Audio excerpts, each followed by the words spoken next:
Vous avez peur des piqûres? Êtes-vous pris de panique juste avant que l'aiguille ne vous pique?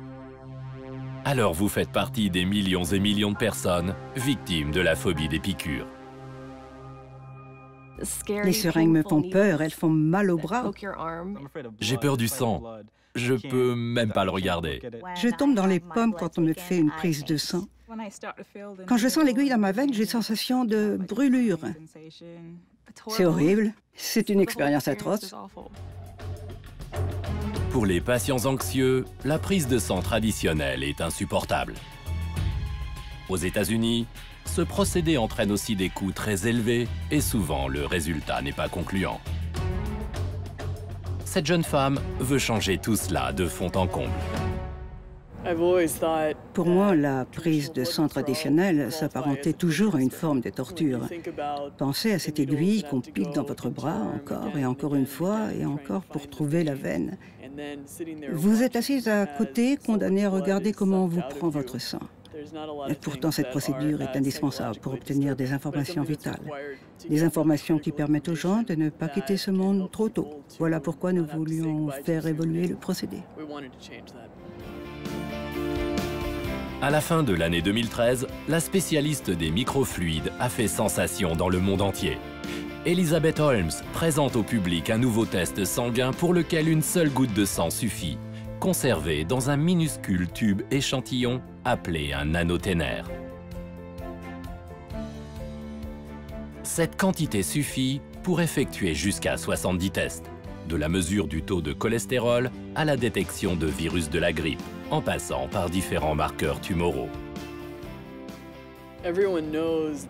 Tout le monde sait que la guérison d'une maladie comme le cancer dépend en grande partie d'un diagnostic précoce.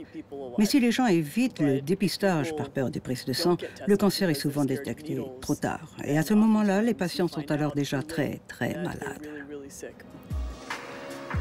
Le résultat est une sensation dans la médecine.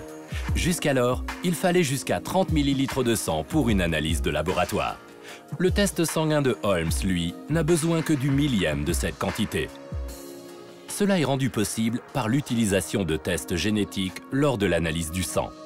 Ces tests sont basés sur deux méthodes, la dilution de l'échantillon de sang et l'utilisation de détecteurs qui servent en quelque sorte de chiens renifleurs.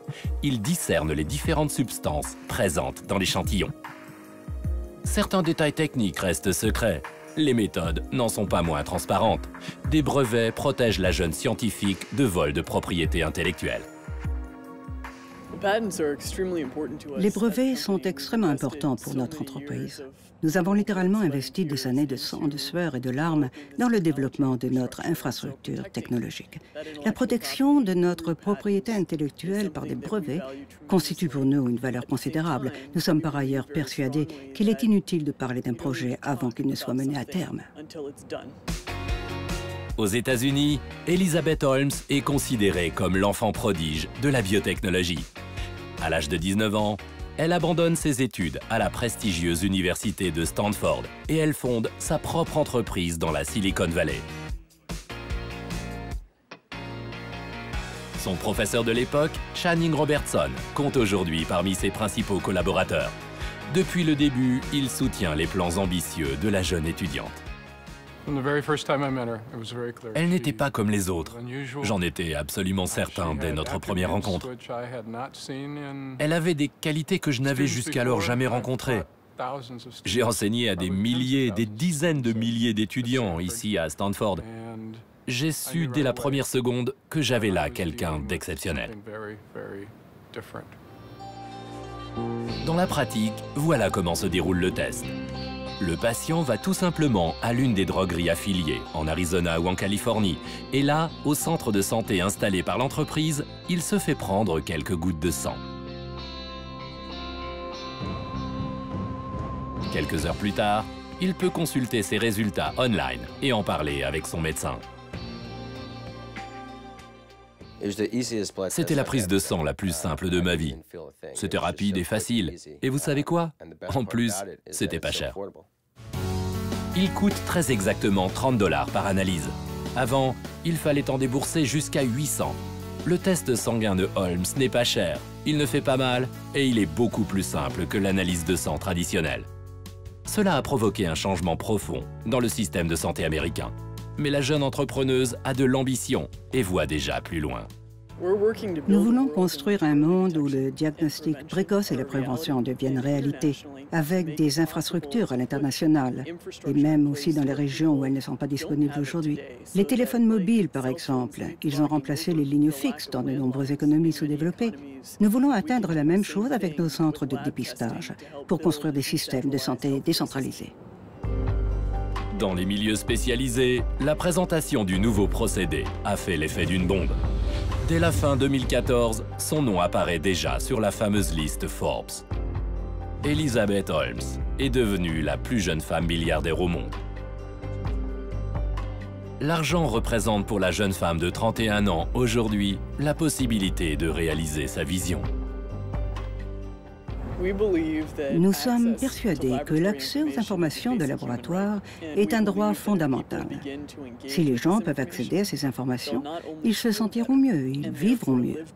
Ils détecteront aussi les maladies plus tôt, assez tôt pour réagir. Et finalement, c'est l'une des choses les plus importantes de la vie.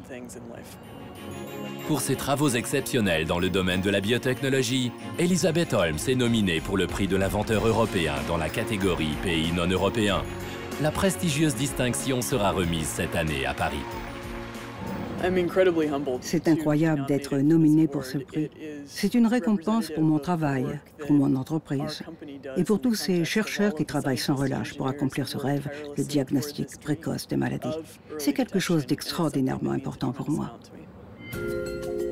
Fondatrice d'une entreprise à 19 ans, milliardaire et star de la scène biotech à 31 ans, Elizabeth Holmes n'a certainement pas fini de faire parler d'elle, car elle-même ne se voit qu'au début de son chemin.